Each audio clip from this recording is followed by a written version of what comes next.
Hi everyone, welcome back to the channel. Today I'm going to show you a few new trees that I've managed to acquire over the past couple of weeks, more like a week. Wasn't supposed to get any more trees, as I said in my very first video, I think, if I remember right. But there was a few species that I've found that I have been after for a while, so I've managed to acquire some nursery stock, and yeah, I think they'll make good bonsais in the coming years. And yeah, being nursery stock, I can do what I want with them, growing them from the beginning. So I'll show you what I've got. Not sure if I'm going to work on these trees this year. I think I'll probably just leave them. They're only very young, so I don't really want to take the vigour and the energy out of the tree, really, especially this close now to autumn.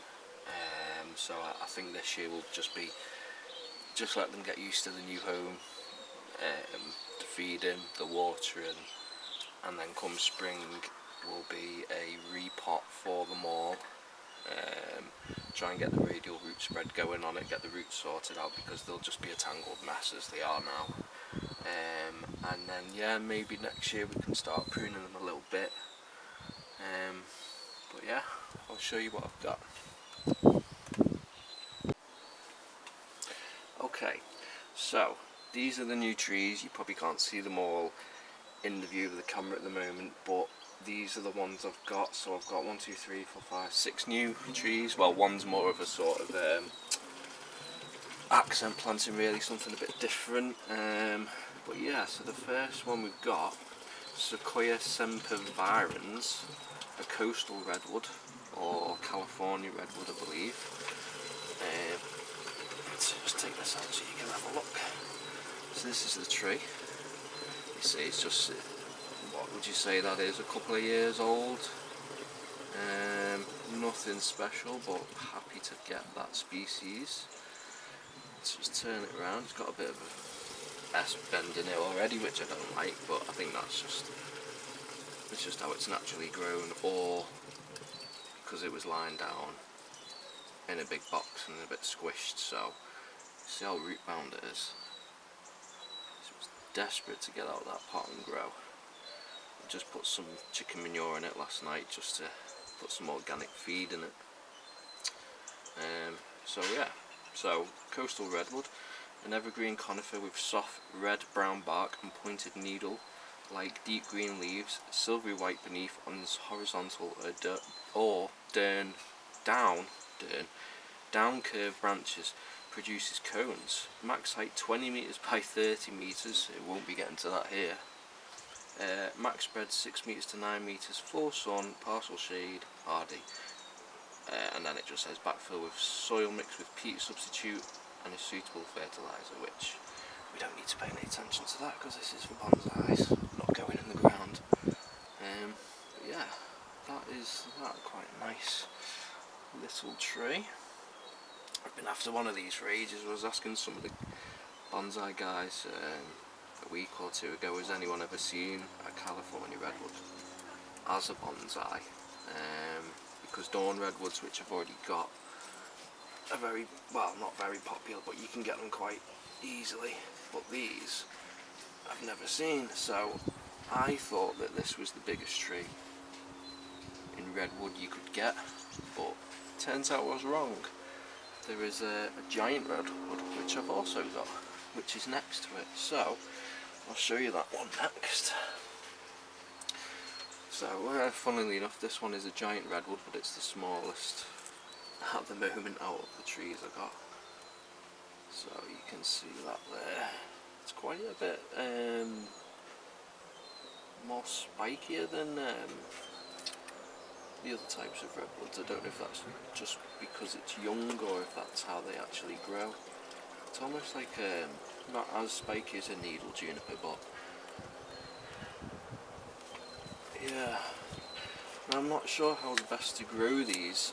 Well, it depends how tall I want to grow them, because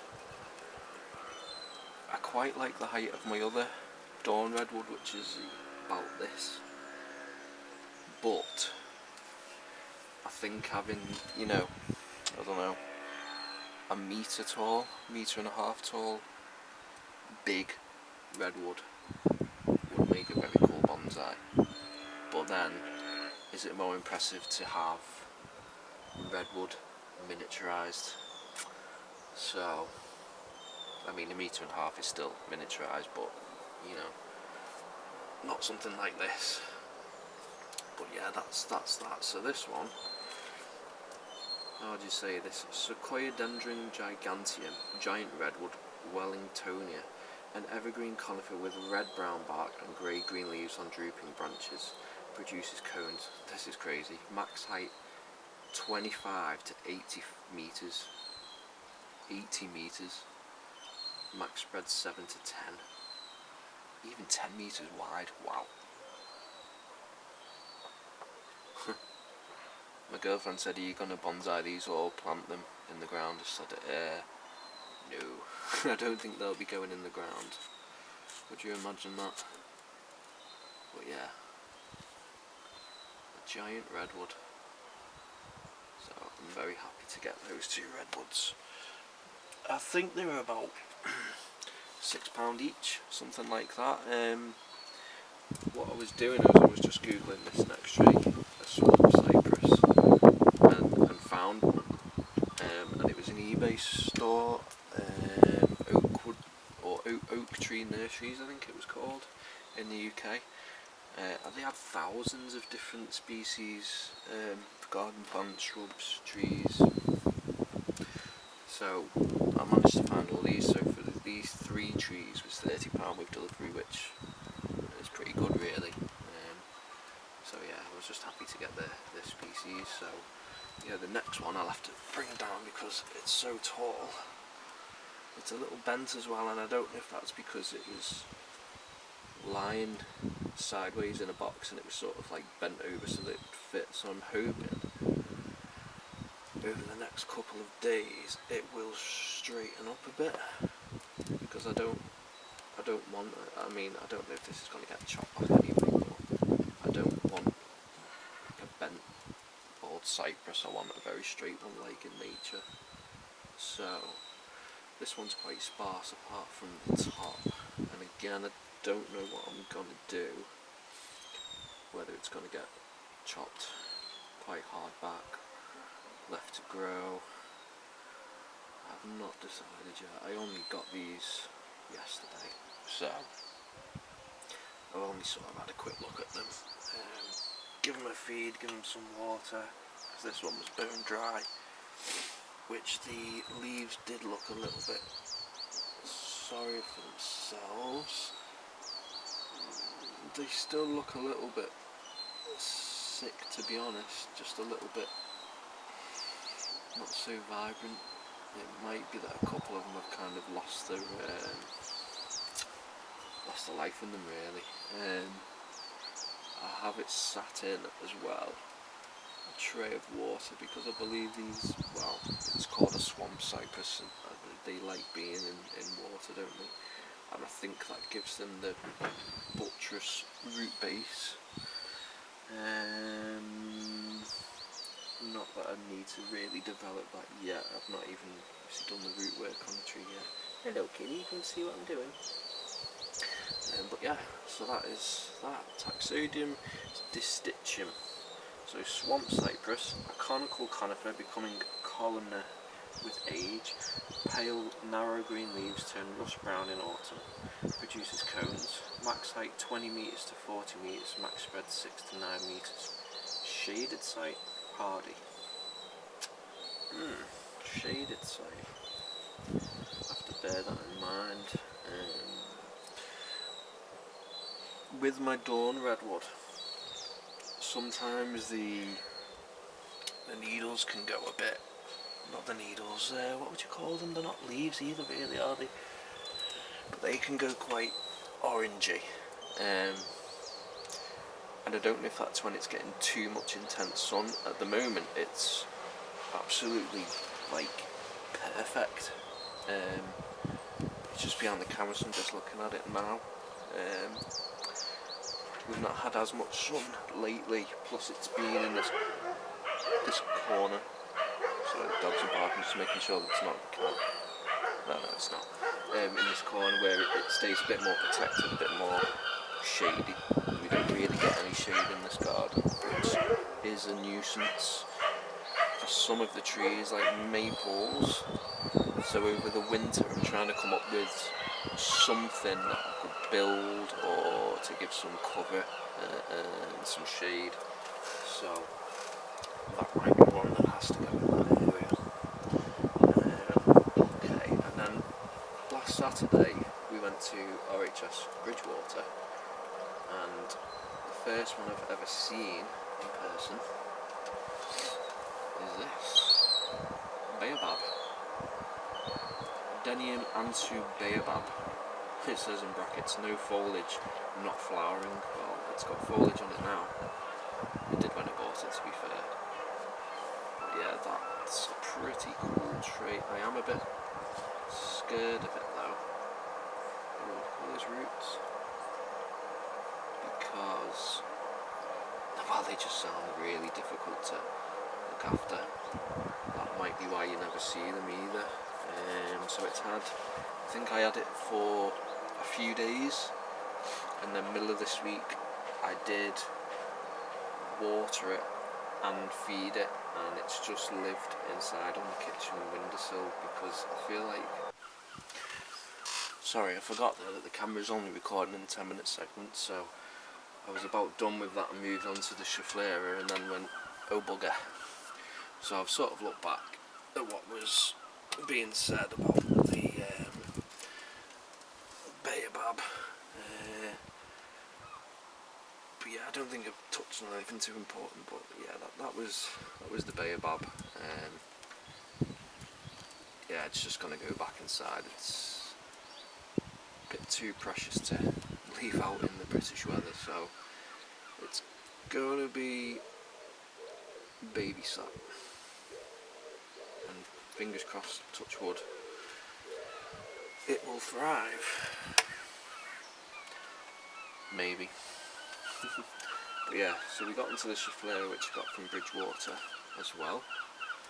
£13, nothing special. Nice and healthy though. This has lived outside for most of this week. Apart from we did have a bit of a cool night, so I did take it in. It's just lived inside for a couple of days, but I think it can come back out now.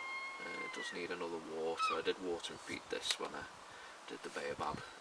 I'm not sure what I'm gonna do style wise with this yet. I was thinking of basically replicating Nigel's banyan style Schefflera. Would love to have that tree. But I've already got some of his trees that I want to basically copy, like the Sarissa. I can't just copy all of his trees, so I'm not sure yet what I'm going to do with this. I'm not 100% sure, I've not really given much thought yet. But repotting will be the first job. I think you can do that now. It's a tropical tree, isn't it? So I think so. Yeah, I'm pretty sure that you can repot these now. So I may have to do that. Problem though is, it just feels like autumn lately. I was saying to Christoph from Bonsai Expression the other day how it's cold. And he was like, "Cold? You're joking, aren't you?" But to me, it is. It's like now it's just breezy and chilly. It's only just about t-shirt weather, as Nigel would say. So yeah, I don't know yet, or whether to just get it through the autumn, the winter, and then tackle it next year. But then is that wasted time? I don't know. But I have got other trees that need attention first, really, before this. So this might be another one of just leaving it for now and see how we go. But yeah, that's the Schefflera. And then the last tree that I got, which actually was the first, well, it's not a tree really, it's a weird little pot of little butts. But this from Dobby's Garden Centre. Now I've never seen these in person before, but lithops, they've grown quite a bit actually since I've owned them. I've watered and fed them once as well, so these should be, I don't want to pull them out of the pot because it's quite gritty, but yeah, they were £8 as well just for those. They're weird, aren't they? But I think they could make, there's like a dead one in here, just pull all these out, a really cool accent planting one day for something, you know, maybe even the baobab. They're a bit different, aren't they? Living stones, brains, bums. Yeah, they're pretty cool. So yeah, they live inside as well because they do like to be kept dry, probably warm as well. So kitchen windowsill for them. They seem to be doing pretty well actually. They might be due a water. It's hard to say. I mean, the soil will be dry. I've not watered them. Let me try and. Oh no, I don't want to because I've got to pull the actual plant, which I don't want to do. I'll end up pulling it off. But yeah, that's dry. I don't know how often to water them.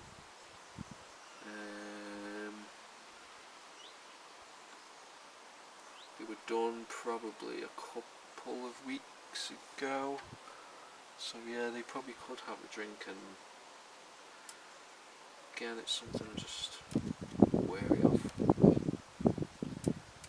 Not as much as the baobab, but yeah, they had a load of these in Dobby's yesterday actually, so if anyone in the UK wants any, it looks like Dobby's Garden Centres have these in at the moment, so yeah. But yeah, so that's everything that I've managed to buy over the last couple of weeks / week. Don't think I've bought anything else. Me and Christoph from Bonsai Expression are going to the Wirral Society's show at the end of this month. So we'll be taking our cameras there to get some footage to show you the trees. It'd be nice to meet Christoph. Haven't met him in person before. And I'll probably end up buying something there, but I am trying to just buy some pots. We might be going down to Greenwoods as well next month, because I am after some new pots. I want something for my musk maple. I have got something, but I don't really want to use it, and I've kind of got another tree that's not as worthy as such of having that pot, but I think it might be quite nice in it. And what else did I want pots for? There was something else. Oh, my big hornbeam, the one that's not looking too good.